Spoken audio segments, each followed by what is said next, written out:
Hey folks, it's Travis Akers, and you're listening to Two Broads Talking Politics with tonight's special guest, Scott Nevins. Enjoy the show.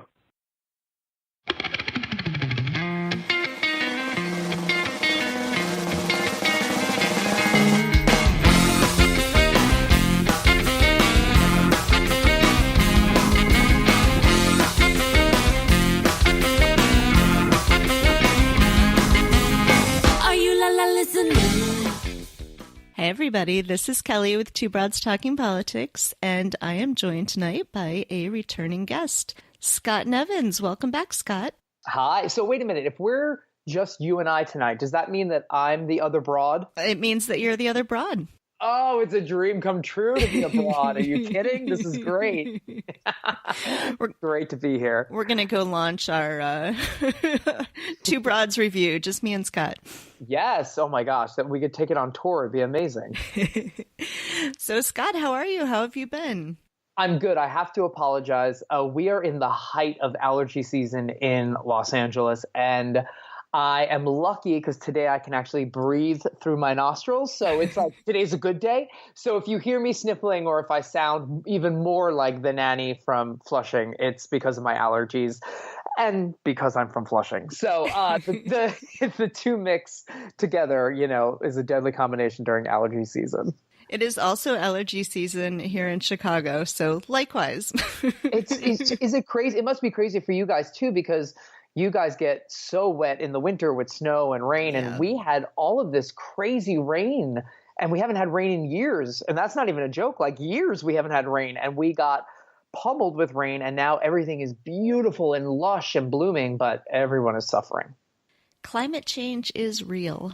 Yes. Do you know that we're actually supposed to call it climate crisis now because it has a stronger effect, and it's actually more true. So I've been trying to tell all my friends we have to start using that term, climate crisis. I like it. I'm going to change my Twitter hashtag, climate crisis. Climate crisis. Let's do it. I mean, we got to do something. I mean, we have an administration that is happily turning us back, to the Stone Age, and we have to do something here. Yes. So one of the things we wanted to talk about tonight is 2020. Because we desperately need to get a new administration. And you had written a piece encouraging Democrats to sort of get along better and not do so much infighting so that we can focus on the real enemy for 2020. So can you talk a little bit about that piece and what you're trying to do with it? Yeah, so this was a piece I wrote for NewNowNext, which is the digital arm of Logo, and Logo is the LGBTQ TV network. And basically, as you know, we all spend a lot of time on social media, and I sort of gauge a lot of stuff happening by what I see on social media compared to what I see happening amongst friends or when I go out to events and I talk to people at political events. And I was really sort of I'm not going to say shocked. I was not shocked, but I was sort of dismayed to see how much infighting was happening between the Democrats about the primaries already. And it made me laugh because I was the one screaming, "We have a year!" Like, I joke with my friends, but I'm sort of serious. I do think there are people out there that think the election is this November.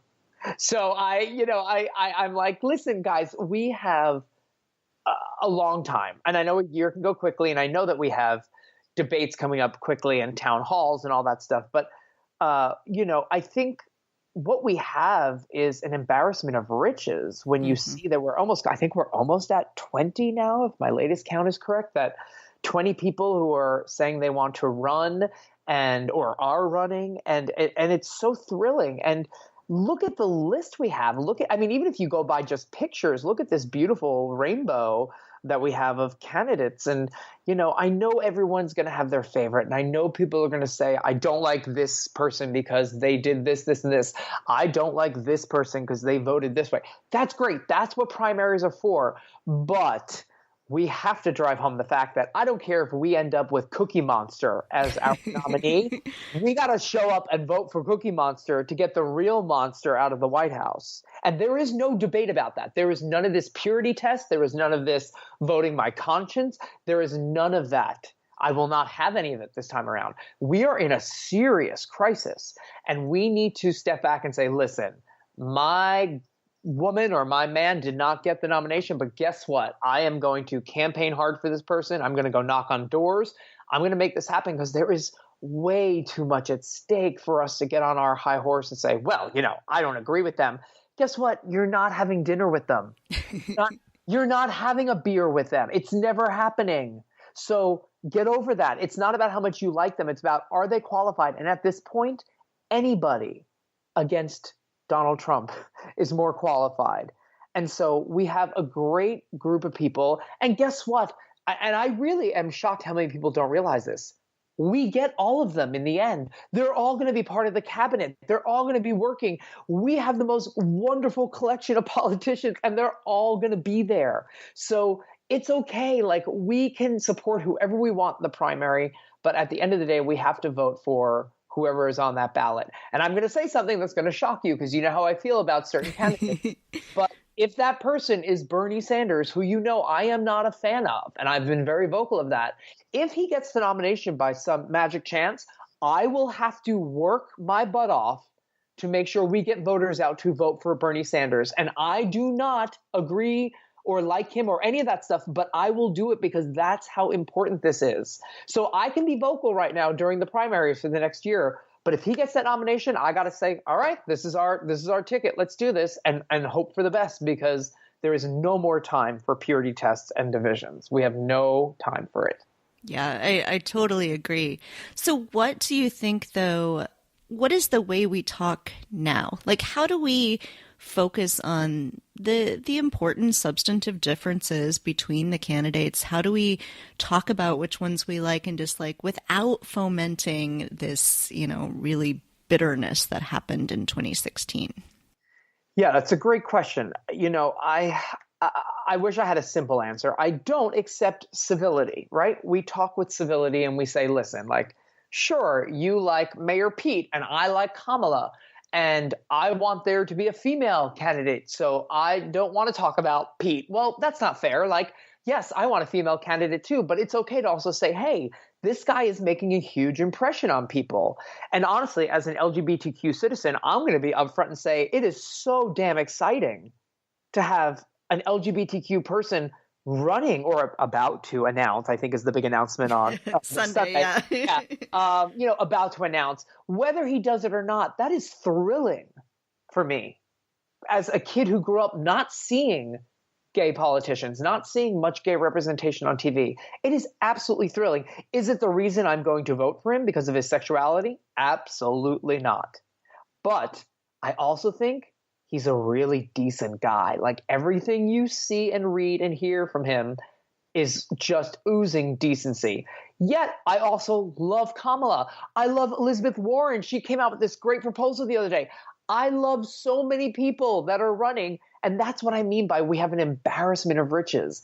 And if we could all just say, okay, listen, like, you like this one, I like this one. Tell me why. I'll tell you why I don't. But it doesn't mean we have to be at each other's throats. We can talk about it and be civil and get through this and still say, listen, like, I'm sorry that, my person didn't get it or your person didn't get it. Now let's go work together. And I know it sounds hokey and cheesy, but it can happen. It has to happen, because the other side, even though a lot of Republicans, there have been polls that have showed us that a lot of Republicans don't actually like Donald Trump. They don't like the way he maneuvers and the way he tweets and the way he talks, but they're still going to show up en masse and vote for him.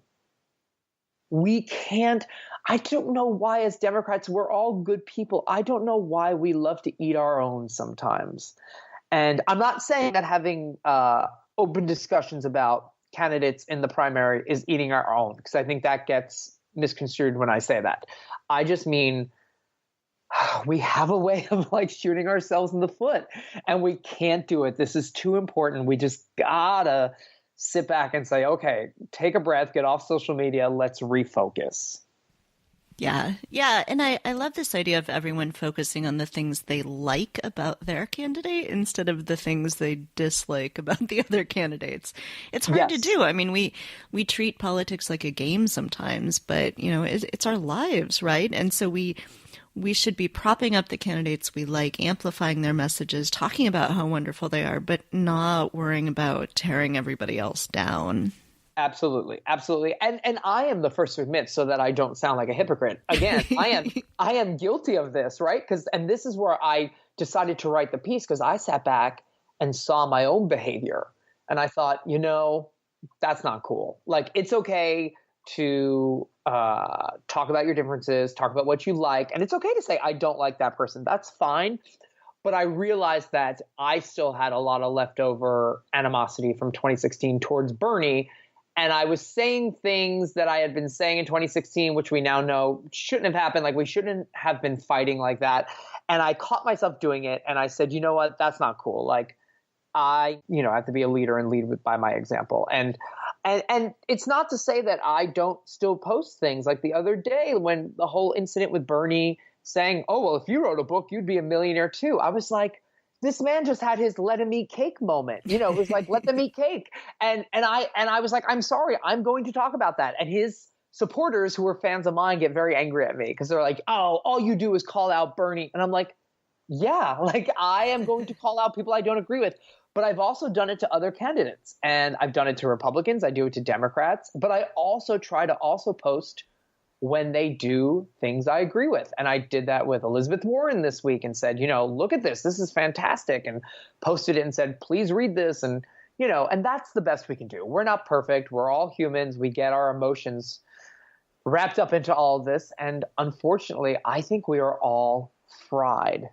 We are all so fried from the past 2.5 years, and or longer, really, if you count the long election process. It's been 3.5 years, and I think we're just fried. And I say to friends, and I think they think I'm condescending, and I don't mean it to be. And I say it to people on my Facebook page and Twitter. I was like, I think you need to step away and turn off social media for a few minutes. Like, go take a walk.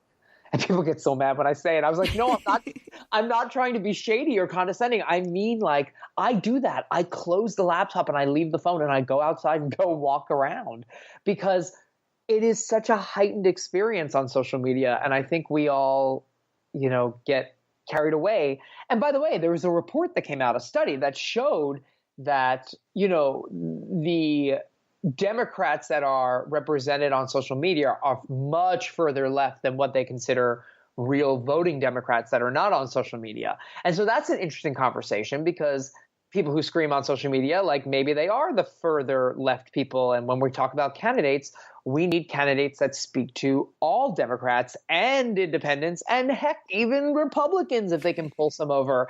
And not to be, again, to go back to this, but like, Mayor Pete seems to be doing a lot of that. And so it's exciting to watch.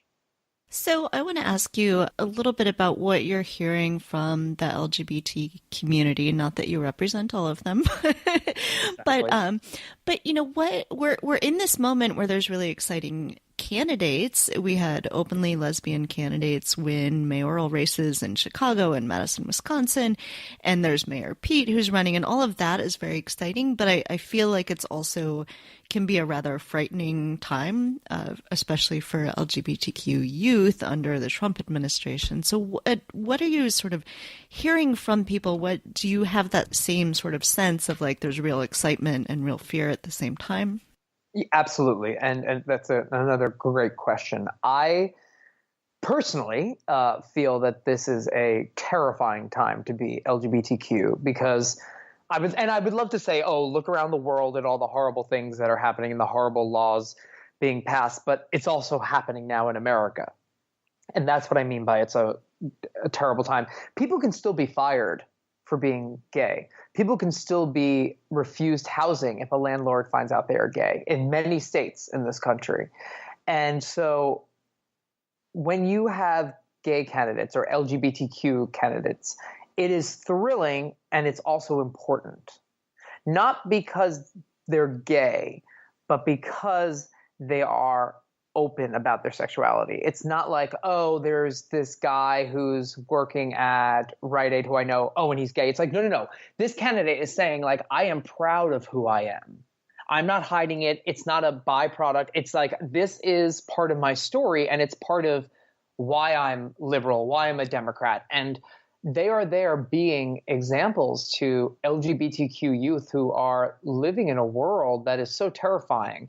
And say what you want about the Jussie Smollett incident and what he did wrong, and there's been tons of stuff said about that, and I went on CNN and talked about it. But I also think the real conversation, and I said this to Brooke Baldwin, I said the real conversation is, let's talk about LGBTQ hate crimes. If Donald Trump is saying he wants to investigate what happened with Jussie, great. I hope that leads to an investigation of all LGBTQ hate crimes, which have been on the rise since Trump entered the race and then became president. And they have been drastically increasing, as have LGBTQ homicides. So the numbers are there. These are from the FBI and the Department of Justice. You can Google those numbers, and it is true. There is a huge, sharp rise, and that is scary. Because under President Obama, a lot of us got very comfortable, and we felt safe, and we felt supported. And there is no more of that. It's gone. So when I hear people talk about silly things like Cal exit, right? Like California exiting the United States, it's like, no, because we have gay people in Wyoming. We have LGBTQ people in Madison, Wisconsin. We have people all over this map that we cannot leave behind. If we are a community, we stick together. And, we are a smart community. And when it comes to court cases and laws, we usually end up winning because we know how to play smart. So, I am grateful for the courts. And on the same moment, I'm terrified that Trump has been able to stuff, and Mitch McConnell, by the way, have been able to stuff the courts with anti-LGBTQ judges who don't do the job properly, and they let their personal views influence their votes. And that is terrifying to me, because that has lasting effects for generations. So is there anything else that you want to talk about tonight? Oh, yeah. I mean, so much. I mean, every day there's I have to say I've sort of had to limit my time use of my phone and my laptop when I'm looking at the news. And it's actually helped me be in a better headspace. And I know this sounds crazy because I go on cable news, but I have not watched cable news in months. And I stopped watching a long time ago. And I did tune in for certain big days, like, if big announcements with the Mueller investigation or trials, like I'll tune in just to see really quickly. But I have tried to not watch because I feel like it just feeds the beast. And I want people to understand that it is a business. It is entertainment. And they are going to give you stories that enrage you, because that makes you want to come back and watch more stories that enrage you. And news programming and journalism has skyrocketed under Trump. And don't ever kid yourself that they definitely wouldn't mind 4 more years of busy business for them. So, I say that cautiously because I am in that world. I dabble in that world, and I love going on CNN and CNN International and HLN. But I am also very upfront about the fact that, it's a business, and they like that people are addicted to watching stuff about Trump and how awful he is and how awful the Republicans are being. So maybe read the stuff a little bit more and then put it away. Don't get depressed. Don't get upset. There are ways to fight it. We just have to stay focused. And I do think that, like, if the Democrats, if we just stay focused, we got this. Like, this is the worst human being ever to hold this job. And if we just put forth a decent candidate and we stick together and we turn up and vote, we have this. Don't worry about, and I get it. I sound very privileged saying that there are communities that are faced with horrible voter suppression and other horrible tactics done by the Republicans to stop people from voting. I understand that. And I sort of put an asterisk next to my comment when I say just show up and vote, because I know that is not easy for everybody. But we are going to work our butts off to make it as easy as possible and as fair as possible to make sure that everyone can vote in 2020. And I think I know that if everyone turns up to vote, we can do this and we can take back our country. And God help us, we can, and I'm not religious, but God help us, we can save this country and get us back on a decent course and start repairing our relationships with our allies and hopefully rid Washington, D.C. of some of the scum that is there now. Yeah, and for all of us who do have that privilege of, having an easy time of voting, it's on all of us to get out there, register people who have trouble registering, get them to the polls if we can. So make sure they know how to get to the polls and where. Yes. And if it is one of these horrible cases where they take a Black community and they move the poll 20 miles away with no bus service, you're damn right I'm going to give money to make sure we provide buses to get them to those polls. And I love it when Republicans say, "Oh yeah, the Democrats bus people in." Yeah, we have to, because you do dirty tricks. So yes, we have to bus people in, and I will happily give my money to make that happen, because those people deserve the right to vote just like anybody else. Absolutely. Well, Scott, thank you as always. It's really fun to talk to you, and I absolutely agree. We need to get out to the polls, we need to get everybody out, and we need to focus on the good in our candidates and not fight with each other. Exactly. Well, I love being here with you, and I will come on anytime you need me to chat and vent and talk and scream. But yeah, no, I love doing this with you. So thanks for having me on. Absolutely. Thanks for listening to Two Broads Talking Politics.